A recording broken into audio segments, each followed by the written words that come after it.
Všemohúci večný král, tvoje slovo tvorí Boží chrám. Láska tvoja bezhraničná láme strach, svetlo Pána a pravda víťazí aj v tmách. Všade prítomný múdry stvoriteľ, máš plán, držíš poriadok a nadvládu dobra, lásky oceán. Boh je večný, spravodlivý, plný milostí, vládne na veky v sláve, láske a svetlosti.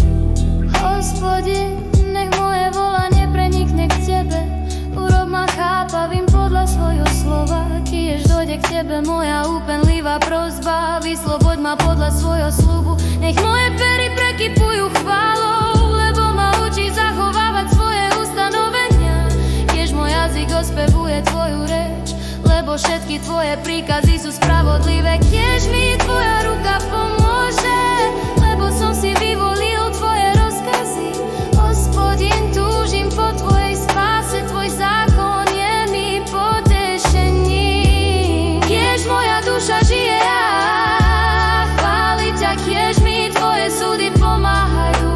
Blúdim ako stratená ovca, hľadaj svojho služobníka, veď som nezabudol na tvoje prikázania.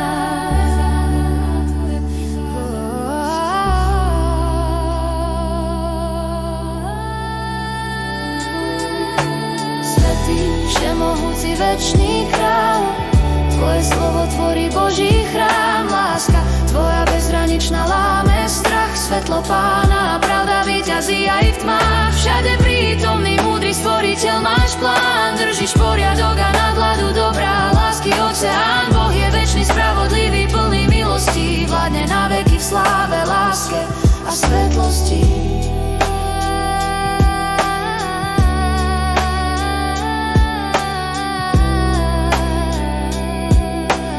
Žalmy 11:11.